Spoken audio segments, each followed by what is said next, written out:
বারাণসীর গলির অবস্থা খুব খারাপ। আমরা 10 আশ্রমের বোর্ডিং হাউসে যাবো, আমাদেরকে মানে সোজা রাস্তায় যাওয়ার বদলে অনেক ঘুরে ঘুরে এখানে আসতে হচ্ছে। বন্ধুরা সপরিবারে বেরিয়ে পড়েছি কাশী বিশ্বনাথের দর্শন করতে। এবারে জার্নিটা মা বাবা সবাইকে নিয়ে বিশ্বনাথের দর্শন করে তারপরে আমরা যাব কুম্ভ মেলায় কুম্ভ স্নান করতে।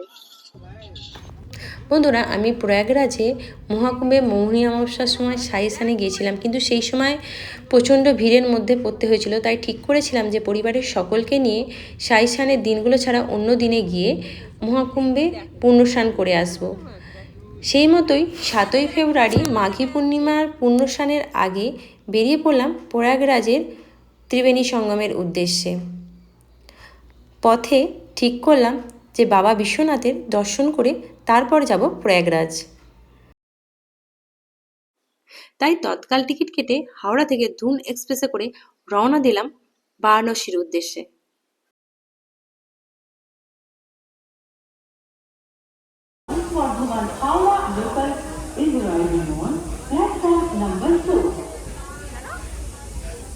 বন্ধুরা আজ সপরিবারে বেরিয়ে পড়লাম মহাদেবের নগরী কাশী বিশ্বনাথের উদ্দেশ্যে।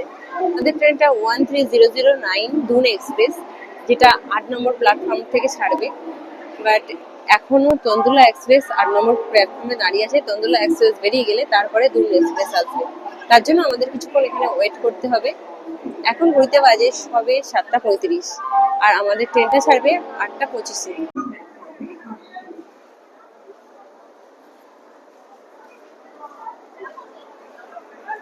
আমাদের ট্রেন ধুন এক্সপ্রেস 8 নম্বর প্ল্যাটফর্মে দিয়ে দিয়েছে, আর আমার সিটটা রয়েছে S7-এ। আজকে স্টেশনে সেরকম কোনো ভিড় নেই, ফাঁকা স্টেশনই বলতে গেলে। আর আশা করি হয়তো সেরকম কোনো প্রবলেম হবে না ট্রেনেতে।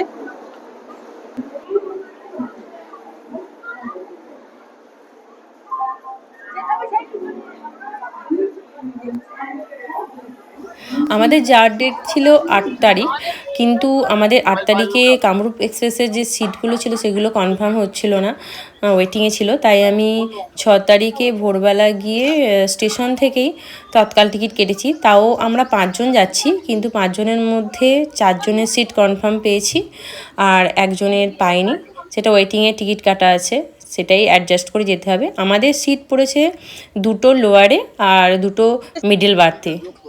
যাও অ্যাডজাস্ট করে বেনারস পর্যন্ত চলে যেতেই পারবো।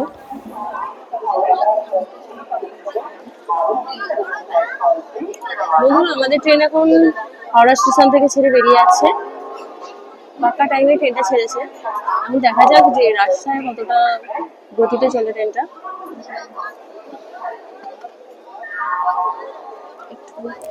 এবারে গোপালকেও আমাদের সঙ্গে নিয়ে নিচ্ছি, গোপালও যাচ্ছে আমাদের সঙ্গে তীর্থ ভ্রমণ করতে।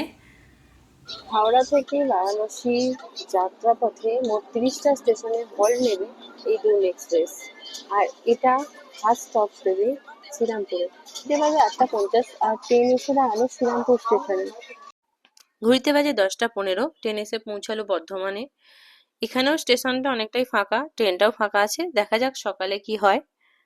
ওকে বন্ধুরা, গুড নাইট, আবার দেখা হচ্ছে নেক্সট মর্নিংয়ে। গুড মর্নিং বন্ধুরা, এখন ঘুরতে বাজে 8:30 আর আমরা একটু পরে পৌঁছে যাব দীনদয়াল উপাধ্যায় স্টেশনে। আমাদের ট্রেনটা 44 মিনিট লেটে চলছে। কালকে রাত্রেবেলা আমাদের পুরো কামরাটা দেখেছিলাম যে ফাঁকা, এখন তোমাদের দেখাচ্ছি যে আমাদের কামরার হালাত কি। এই দেখো, পুরো পেছনে একদম ভর্তি, পুরো কামরাটা এরকমই অবস্থা। মানে ভোরবেলা উঠেছি তখন দেখছি পায়ের কাছে শুয়ে আছে, নিচেতে শুয়ে আছে, একদম পুরো ভর্তি। মানে কুম্ভ মেলার ভিড় কিন্তু এখনো আছে। আমাদের কোচটা সামনের গেট থেকে পেছন গেট পর্যন্ত পুরো ভিড়ে ঠাসা, একটু পা গালানোর জায়গা নেই। তার উপরে টয়লেটের সামনেও লোকে ভর্তি, একদমই মানে টয়লেট যাওয়া যাচ্ছে না। তার উপরে ট্রেনটা তো বিশাল ধীরে চলছে, প্রত্যেকটা স্টেশনে হল্ট নিচ্ছে ট্রেনটা।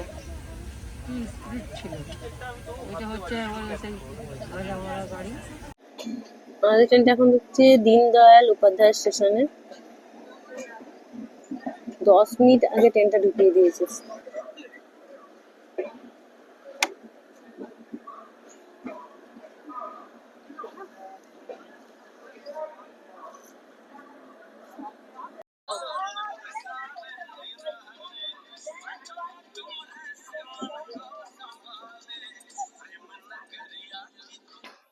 আমরা এখন গঙ্গা নদীর উপর দিয়ে যাচ্ছি আর আমাদের ট্রেনটা ঢুকছে কাশিতে।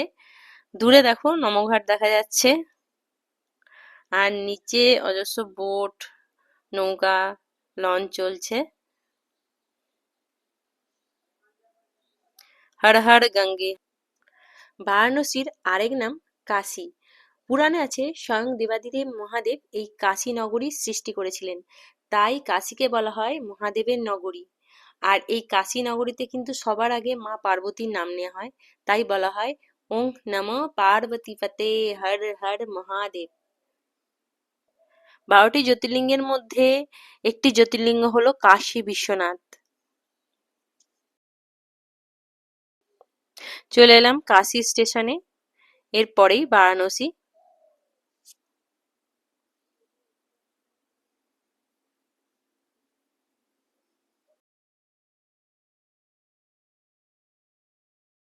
বন্ধুরা এখন ঘড়িতে বাজে 10টা 13 আর আমরা পৌঁছে গেলাম বারাণসী স্টেশনে। ট্রেনে প্রচুর ভিড়, স্টেশনে নামতে খুব কষ্ট হচ্ছিল, যাই হোক তবু ঠেলে ঠেলে স্টেশনে নেমেছি। এখন আমরা যাব কাশী বিশ্বনাথের উদ্দেশ্যে। চলো যাওয়া যাক।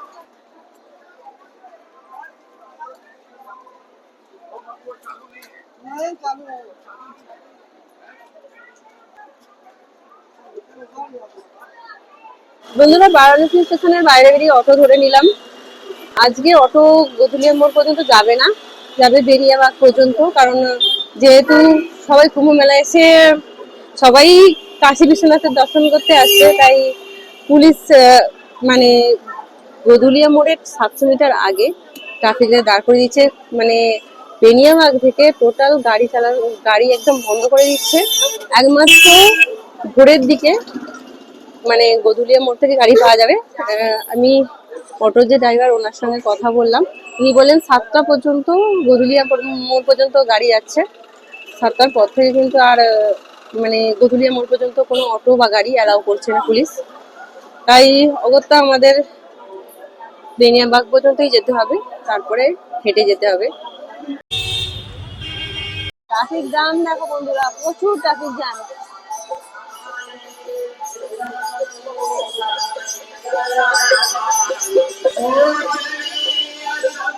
আমাদের অটো ড্রাইভারের দাদাটা আমাদের গলি গলি দিয়ে নিয়ে যাচ্ছে, তা না হলে কিন্তু আমাদের আরো অনেকটা আগে নামিয়ে দিত।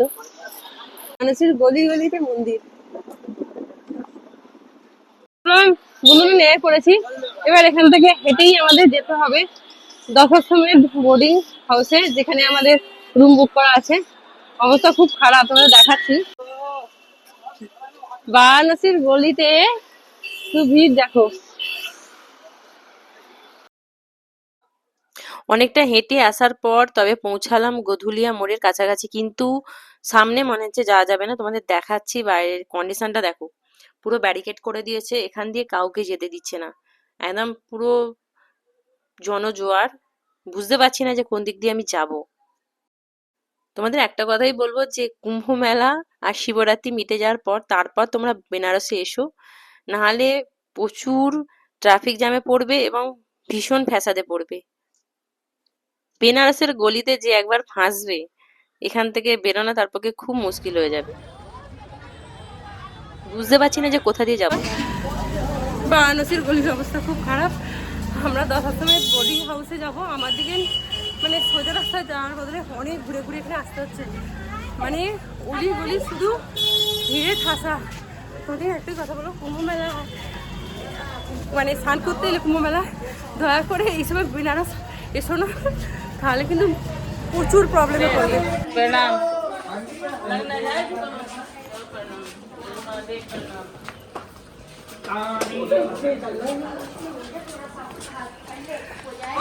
এখনো হাঁটছি, 1 ঘন্টার ওপর হেঁটেই যাচ্ছি।